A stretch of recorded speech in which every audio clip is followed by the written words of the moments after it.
Good afternoon, everybody. On behalf of Europol, welcome and thank you for joining us today for the press conference and the Q&A session at the Europol headquarters in The Hague. We are here today to announce the takedown of critical online infrastructure with terrorist propaganda in two different operations that run in parallel: Operation Hopper 2 and Operation Alua Sasa. I'm joined on stage by Jean-Philippe Lecouf, Deputy Executive Director Operations Europol, Captain Alberto Rodriguez Vasquez, Case Officer for Operation Alua Sasa at the Spanish Guardia Civil, and José de la Mata Amaya, National Member of Spain at Eurojust. After the statements, we will allow questions from attending journalists first. If you're following us via the live stream, you will be able to post your questions as well afterwards. For this, please scan the QR code you will see in the live stream. Please only ask questions related to today's press conference in both cases. With this, I would like to turn the podium over to Deputy Executive Director Operations, Jean-Philippe Lecouf.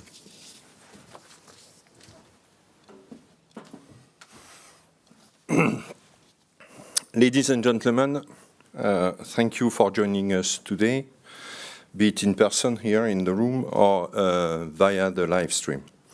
My name is Jean-Philippe Lecouf. I am the Europol's Deputy Executive Director for Operations. You might be wondering why we have decided to convene a press conference on a Friday afternoon. Over the past week, law enforcement and judicial authorities agencies across Europe have been engaged in a critical operation targeting terrorist-operated websites. These very websites, which have been a source of propaganda, a source of recruitment, a source of radicalization. We will talk in details today of two operations, one which targeted the so-called Islamic State, which was led by the Spanish authorities and for which a command post was hosted at Eurojust, one which targeted religious and politically motivated terrorist organization across the spectrum, and which was carried out here at Europol. Two operations with one same end goal: to disrupt online presence of terrorist content. We will shortly go into details of these two operations, but before, I would like to paint the threat picture that these websites pose. Terrorist-operated websites constitute a key threat in the landscape of global security, serving as pivotal platforms for the dissemination of violent ideologies. These websites enable terrorist organizations to bypass the enhanced moderation and the content removal efforts of mainstream online service providers, allowing them to maintain a persistent online presence. They are used not only to spread propaganda and incite violence, but also to recruit members, to raise funds, and to coordinate attacks. The content hosted on these sites often includes manuals for creating explosives and for committing attacks, and propaganda designed to radicalize and mobilize individuals. Today's announcements will shed a light on what law enforcement and judicial authorities are doing to respond to this threat. I would like now to pass the floor to my Spanish colleagues from Guardia Civil, who will go into the details of the operation they have run this week against the propaganda machine of the so-called Islamic State. Thank you, sir.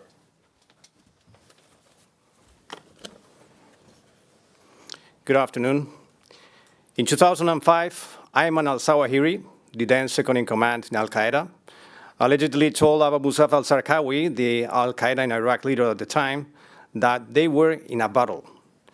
And more than half of that battle was taking place in the battlefield of the media. Now, every other day, we are challenged by online terrorist propaganda productions aimed at designating targets in our cities and radicalizing members of our communities, creating a state of fear and unrest amongst our citizens and increasing exponentially the risk of terrorist attacks against Europe and its allies. Online terrorist propaganda has become much more than half of the terrorist architecture nowadays. Last Tuesday, June 11, Guardia Civil, in a joint action with the US FBI, has conducted an operation against terrorist propaganda online under the leadership of the Central Magistrates Court No. 1, the Prosecutor's Office of the Audiencia Nacional in Madrid, and with the invaluable participation and coordination of Eurojust and Europol, with a special mention to Europol ECTC and IRU. At this point, we have acted on dozens of servers and web hosting service providers established in the Netherlands, Germany, France, Estonia, Romania, Iceland, and the US, whose judiciary and law enforcement agencies fully cooperated with the Spanish judiciary authorities and the Guardia Civil. The operation was initiated in January 2022 after IS-related terrorist propaganda was found on the Elam Foundation website. After a series of rogatory letters were launched, engagement with the web hosting services providers allowed Guardia Civil to discover that the Elam Foundation was part of a scheme of websites operating under the umbrella of the Sar al-Khilafa network, a front for the IS media online strategy. The disrupted terrorist-operated websites worked as a node and an archive for terrorist propaganda, produced by the different IS media outlets, using a multi-platform approach to disseminate its contents through social media networks and messaging apps. So far, many of the items analyzed instigated the perpetration of terrorist attacks by different techniques, emphasizing the participation of lone actors and publicizing those attacks already executed, both in Europe and in the rest of the world. The network was designed to be resilient and low profile, and that explains its multi-server hosting strategy. It operated both on the surface web and the dark web. This design tried to overcome the previous takedowns carried out against the AMAC network and previous IS media infrastructure that has forced the organization to migrate to new online platforms. Yet again, it's not the first time Guardia Civil and its partners have dealt a severe blow to the terrorist abuse of the internet. It must be underlined that the terrorist network, now disrupted, was a real media center and a historic library for IS and other terrorist organizations' contents, such as the magazine Voice of Khorasan, associated to ISKP, probably the current single major terrorist threat against Europe and its allies. The network also developed financing campaigns through cryptocurrency wallets and QR codes in a very innovative way to exploit the lack of central bank control over this kind of digital currency. At the same time the takedown was ongoing, 9 individuals of different nationalities, radicalized and or mobilized by the terrorist contents stored on those servers, have been arrested in a nationwide operation in the regions of Catalonia, Andalusia, and the Canary Islands, in a special deployment of more than 180 Guardia Civil agents. Al-Muassasa operation is a new landmark in the fight against online terrorist propaganda because it denies the adversary its online battlefield. It safeguards online free speech while stripping terrorist organizations such as IS of their online presence. It prevents the mobilization of the already terrorist members and the radicalizations of new ones. It strengthens the public public-private cooperation, and the engagement of online service providers against online terrorist contents. And last, but not least, the Almuestras operation exemplifies the effectiveness of judiciary and law enforcement cooperation through European agencies like Eurojust and Europol, including the operational one like the deployment of the mobile office of Europol. Combating terrorist propaganda is and will be an essential strategic element of the Guardia Civil's approach in counter-global terrorism.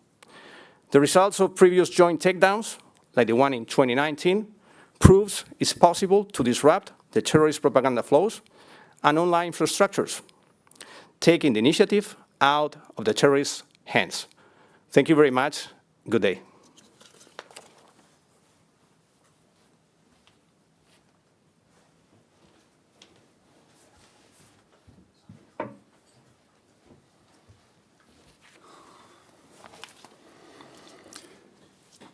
Ladies and gentlemen, good afternoon, everyone. My name is José de la Mata. I'm the national member for Spain at Eurojust.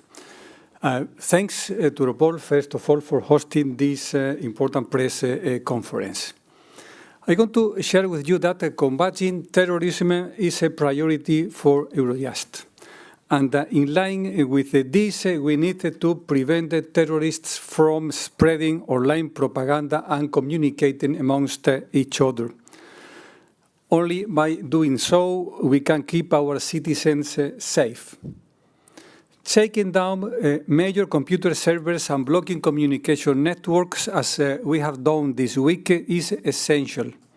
This helps the dissemination of dangerous propaganda and stops inciting possible attacks.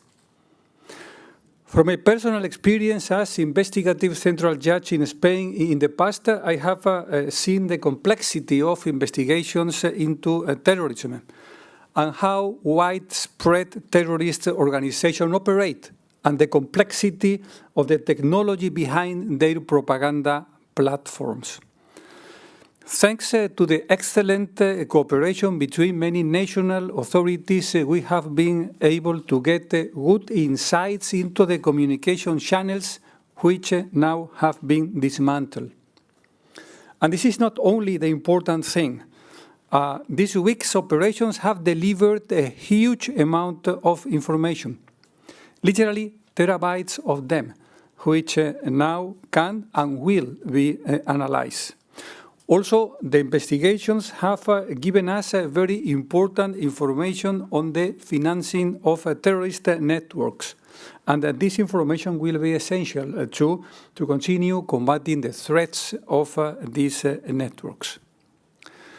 All of this would not have been possible without excellent cross-border cooperation.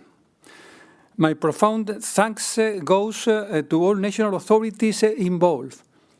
In the first case, to the Prosecutor's Office of the Audiencia Nacional in Spain, to Guardia Civil of Spain, and to the Investigative Central Court #1 of Spain that together has launched and directed this operation and this criminal case. But besides, to all the enforcement officers, prosecutors, and judges from all the different national authorities involved, and also, of course, to colleagues here at Europol. This is an example of very practical European cooperation in the interest of our citizens. And it is even more important because there have been as well other countries than member states cooperating in this operation. Liaison prosecutors from the United States and Iceland, seconded at Eurojust, and their authorities behind them have also participated very actively in all this investigation and in the coordination among all these national authorities. Thanks to all of them, and also to Eurojust, we can expand European Union judicial cooperation to important partners all across the globe. And Eurojust is the main hub for this judicial cooperation. Ladies and gentlemen, the result we are presenting today is an important signal as well that terrorism is a constant threat. It shows that we need to remain extremely vigilant and continuously monitor online terrorist activities. We can count on the extensive expertise which has been built up over the years among judicial experts and law enforcement. And it is also a sign that we must keep investing people, time and technology into this, because only then we will be able to react as we have done this week. Then sharing expertise and sharing knowledge is vital, and as Eurojust and the national authorities have done, we will keep doing so in the future. At Eurojust, we stand ready to support the judicial authority in EU member states and beyond, also in third countries, to help combating terrorism. One of the important elements to highlight now as well is the Judicial Counter-Terrorism Register at Eurojust, which started in 2019 as an important tool for judges and prosecutors. It gives good insight in terrorist activities and concrete cases against alleged perpetrators. Last year, thanks to a change to our Eurojust regulation, precisely the register was given a wider scope, and this even more helps prosecutors and judges to exchange information and evidence more rapidly and in a better way. This register is as well another example of practical European judicial cooperation. We see a constant rise in terrorism cases being opened at Eurojust. And this is a sign as well of the trust in Eurojust that our national authorities, judges and prosecutors have. Last year, the number rose by 30% to over 200 concrete cases being handled. Of course, as you can imagine, that I cannot disclose any details of these cases, but it shows clearly that judicial authorities across the EU take the threat of terrorism very seriously. And Eurojust has built up the right expertise to support judicial authorities and bring together specialized on terrorism judges and prosecutors. Altogether, we are stronger, each operating, of course, from our different field of expertise, Europol, Eurojust, judges, prosecutors, law enforcement. But the common goal is that we will remain vigilant and joint efforts to combat terrorist threats. Thank you very much, and have a very nice afternoon.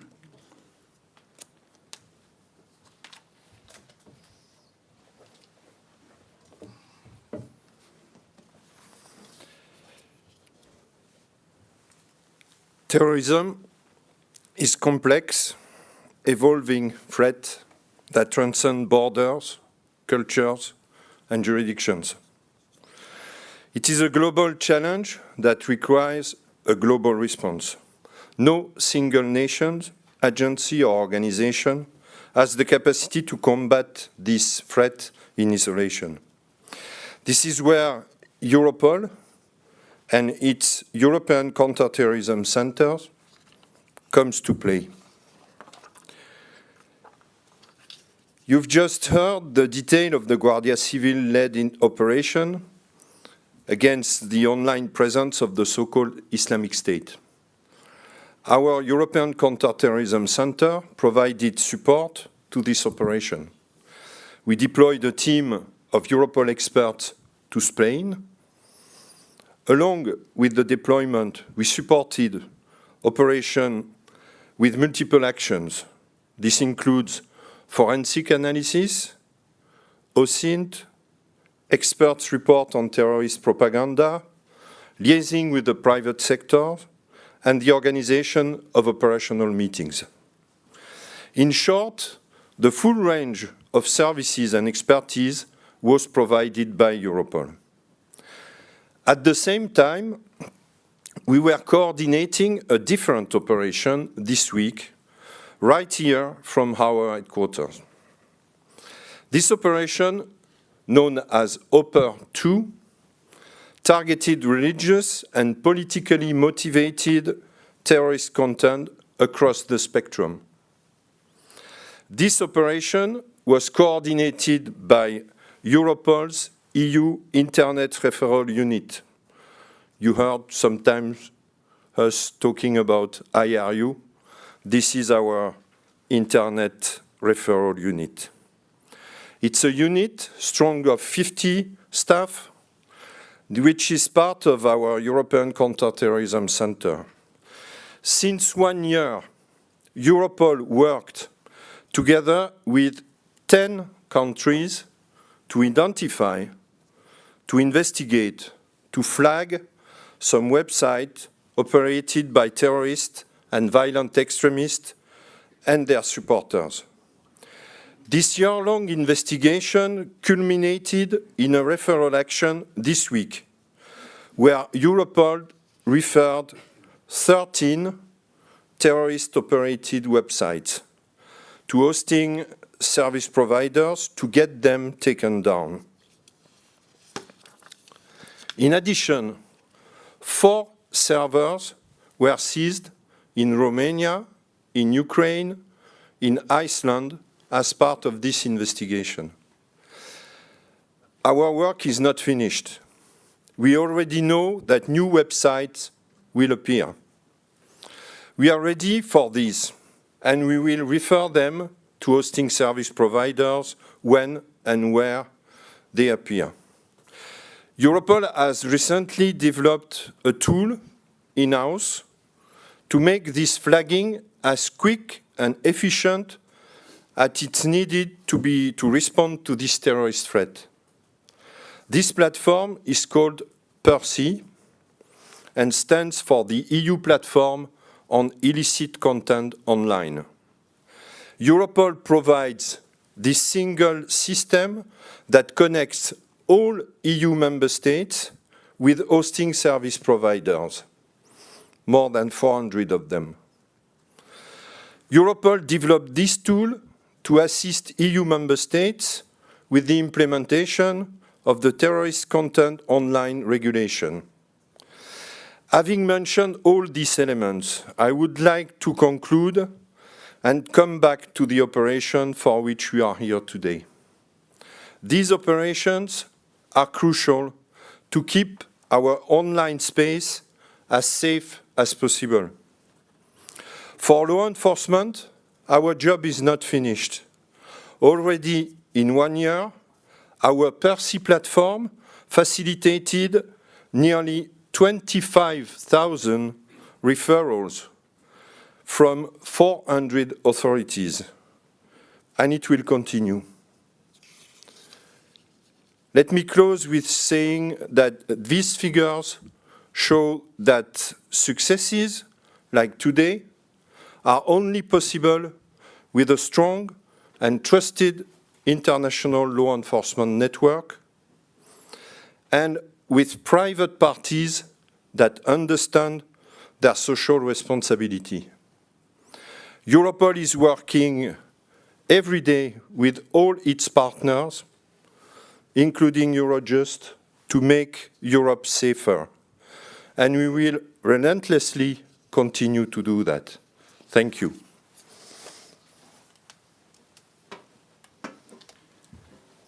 Thank you very much to our speaker. Thank you very much to the Deputy Executive Director of Operations, Jean-Philippe Lecouf.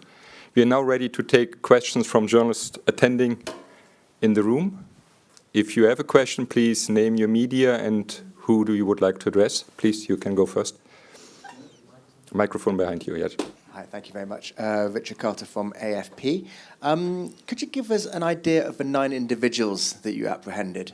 Can you give us a flavour of whether they were just disseminating propaganda or whether you had any feeling they might be proceeding towards some sort of terrorist action? And you said you've recovered terabytes of information.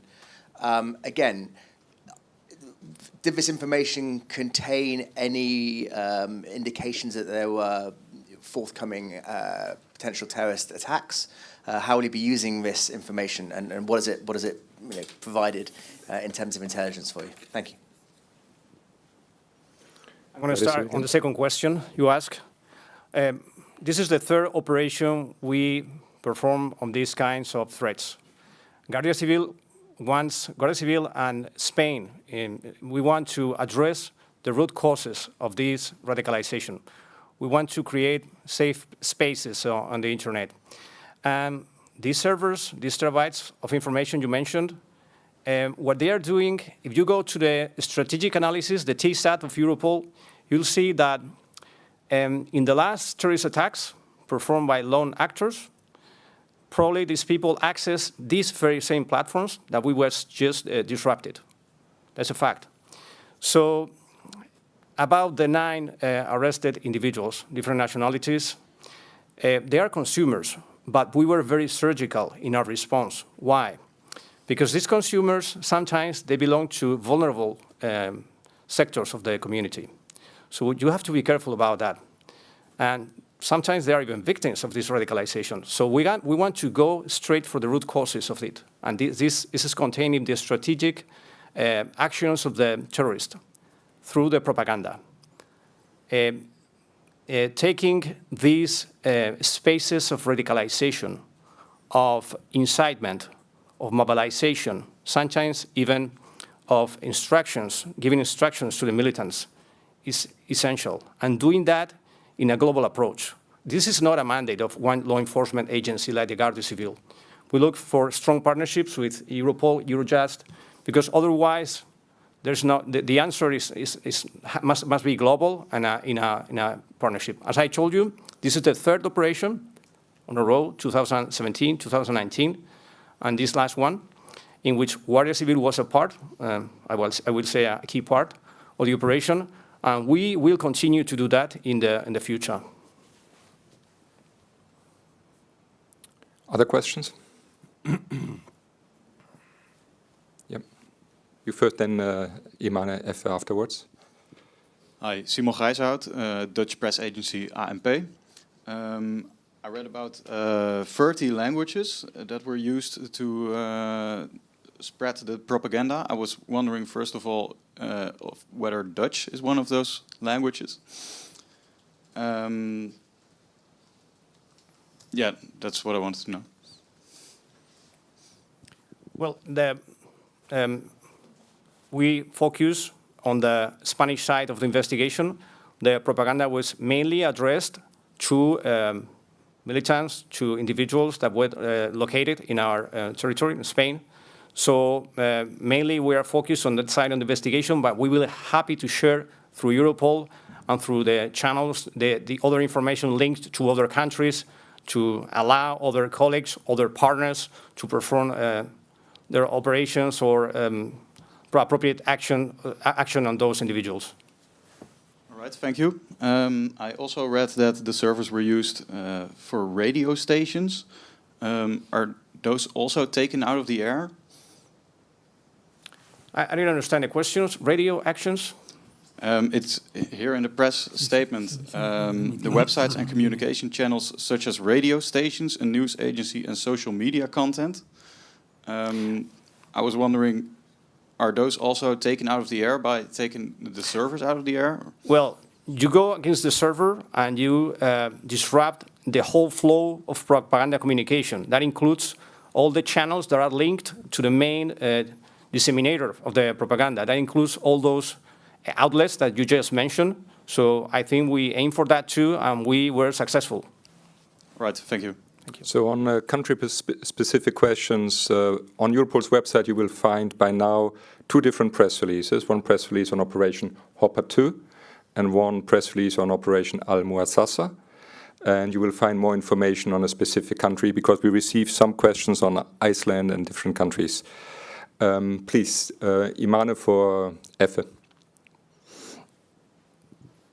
Yeah, I just wanted to ask about the strategic relevance of this specific operation in comparison with the similar ones that have been carried out in the field. And by this, I mean also what is the new knowledge, if possible, to share that have been learned from this last operation? Who do you want to address the question to? Whoever can answer it. Who feels best placed? Please go first. Yeah, well, maybe I can answer. Well, it's a landscape that is evolving very quickly.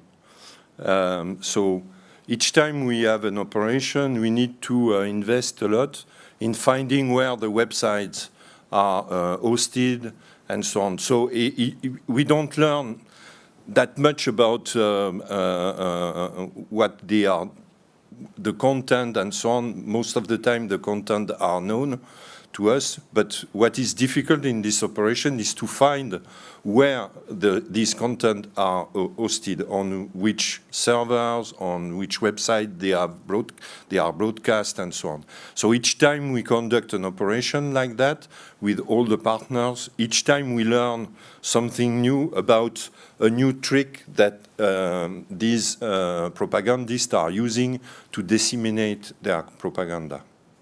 If I might add something.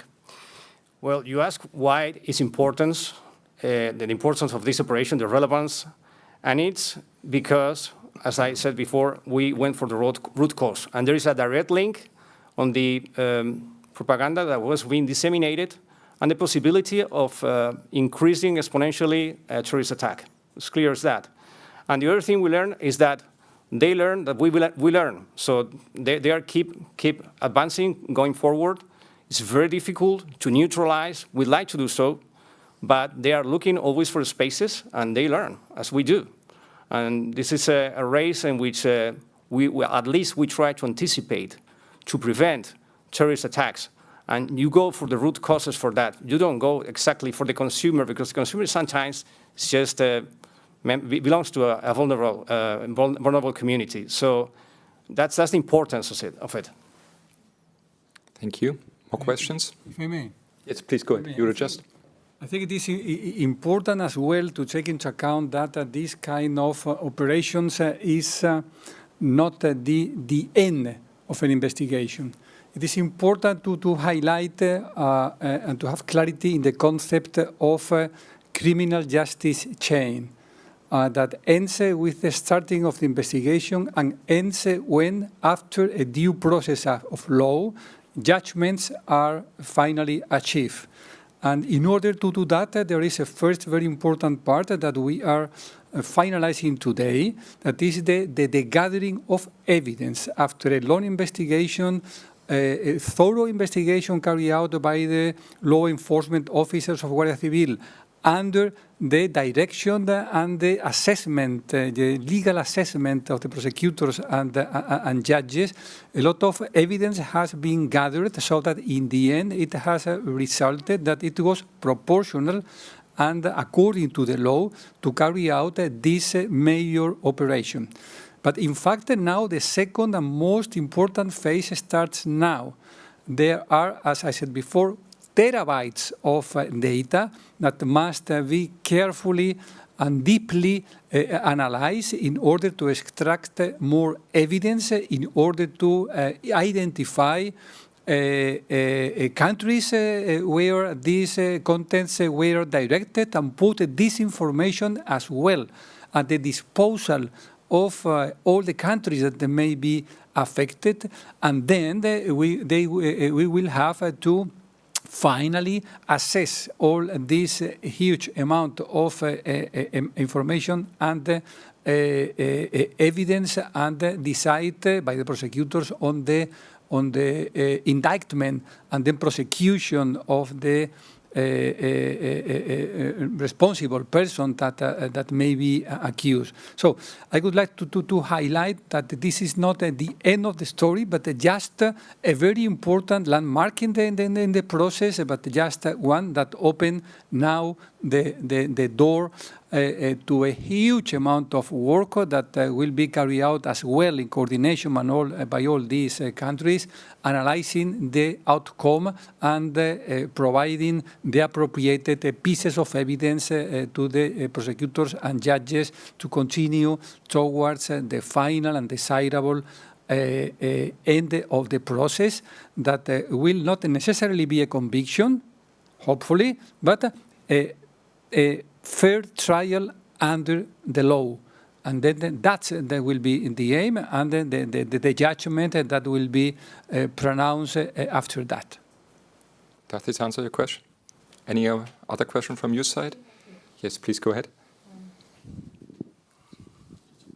Isabel Ferrer from El País. Do you have at this moment any idea of the profile of what you call consumers of these websites? Sorry, excuse me, repeat please. Do you have any idea at this moment of the profile of the consumers of these websites? Well, as I said before, consumers usually belong to communities that it's a fact that they are vulnerable. If they access these channels, usually they have free will, of course, but these products are so strong, so addressed to them, that there is a big power of radicalization. And the outcome usually is joining these groups, becoming lone actors. So you cannot establish a clear profile, but I'll say that the main feature that unites them is precisely that they belong to vulnerable communities. If I may add on this, maybe just I will not speak about the specific investigation of Guardia Civil, but what we have seen across many operations is that these websites intend to get in their nets as much as possible as people. So there's no specific profile. It can be any of a person that belonging to any community, but that can be radicalized through this website. The purpose is really to put at the disposal of anyone that has a bit of a contact this content, to try to drag them into actions most of the time, into reflection, into actions, and so on. So it's really something that we have to keep in mind. It's why it's a danger, because then we see that when some attacks of so-called lone actors are happening, that often they were on this website triggered by somebody or even by themselves, looking for this kind of content and being a kind of engaged more and more with this kind of content and driven to action on that. So on a more general, let's say, point of view, we must keep in mind that any kind of public can be reached by these websites. And it's what makes them so dangerous. Can I add up something? Yes, please go ahead. To illustrate what I told you about, there's no profile, but we've seen a lot of cases with minors and persons with mental issues. That's something that has increased dramatically. That's why you cannot have any response, not only the punitive one. You have to look for specific response for specific problems. But minors and mental issues is something that we are seeing more and more, and we want to be prepared. Guardia Civil wants to be prepared for giving a response, not only law enforcement response, but a more holistic response to this problem. Thank you. More questions from the floor? Good, because we're getting quite a few online questions. I would then continue with some of the online questions of those following the live stream. There's a first question on if you have further insights into how the cells were financing the operations. And follow-up question, where do you see the role of banks in the fight against terrorism?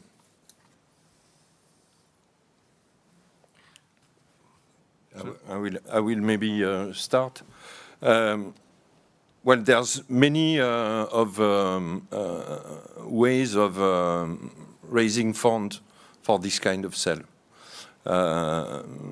It can be through some collection of money in some areas. It can be also through online services, through cryptocurrencies for sure, which is one trigger. We know that well, the banking systems is vigilant about this kind of fundraising, but sometimes it's not that big amount of money that are difficult to trace, and so most of the time, and it's not very expensive operations. In fact, you can hire space on a server for a few €100, and you can build your website very easily if you have the knowledge with one computer. Few €100 per month to rent a space on the servers, and then it's done. So it's not big operation in terms of cost, and it's quite easy to get the money to do it. Yes. Yeah, thank you.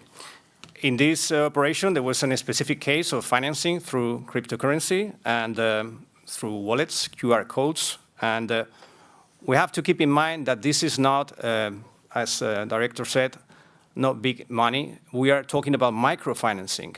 The sales needs, crowdfunding was invented years ago. So they want to crowdfund themselves with these opportunities that crypto, for instance, offers. That's why, well, I think there's legislation waiting to be passed about the control of the digital currencies on a central bank level. And this is probably something that must be addressed to legislator. To pass new legislation to control these flows of money and to go again for the root causes that might increase the risk of a terrorist attack. Thank you. There are a number of questions on those that consumed the website. I think you already answered these small consumers, vulnerable groups. But there's also a question on the terminology spectrum means the groups targeted by Europol. So could you elaborate a little bit on the spectrum that was targeted by Europol? Yes.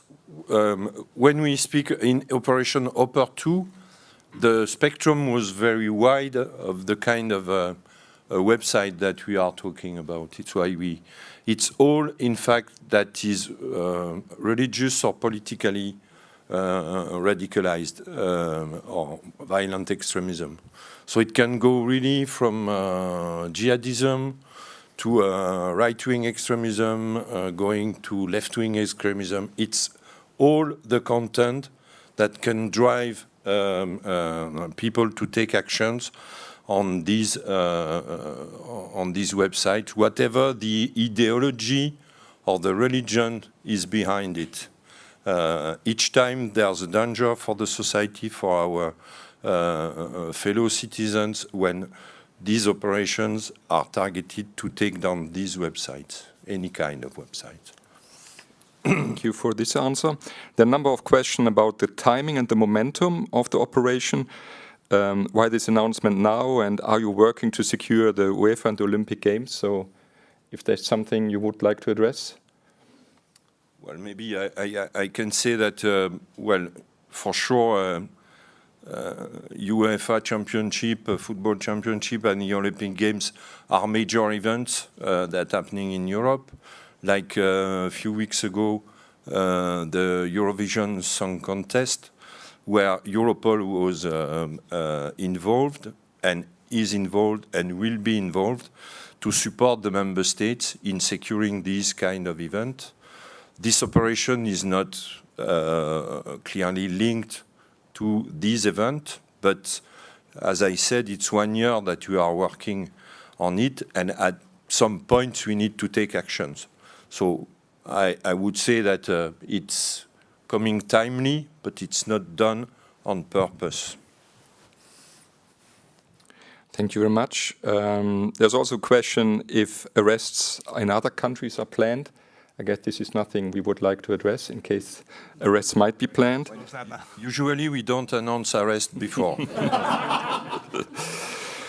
There's a very general question, maybe for both or for all three. What's, in your point of view, the most active terrorist threat in Europe at the moment? Maybe not case-related, but a more holistic question. Well, I mentioned about the voice of Khorasan, ISKP. I think they are presenting one of the biggest challenges for Europe right now, not only for Europe, other countries, but if we have to rate the threat, level of threat now, probably ISKP would be the priority. Yes, well, we try to be, for sure, I can subscribe to what was said about ISKP, but in Europol we try to keep our eyes wide open on all kind of threats, and we have seen threats coming from different angles. We see a lot of polarization in society, a lot of people radicalized in a lot of countries. So what we try to do is not to focus too much on one single threat, but to keep our spectrum wide open in order to be able to warn and, if possible, to prevent any kind of threat to happen. Thank you very much. There's one question that came in on where the servers are located. I think this is information you can find in the press releases on Europol's or Eurojust website. If there's no final question from the floor, I would otherwise close the press conference for today. No, this is not the case. Then I would like to thank the speakers, Jean-Philippe Lecouf, Deputy Executive Director Operations Europol, Captain Alberto Rodriguez Vasquez, Case Officer Operation Almusasa of the Spanish Guardia Civil, and José de la Mata Maya, National Member for Spain at Eurojust. Thank you for your attendance, thank you for your interest, and wishing you a good afternoon.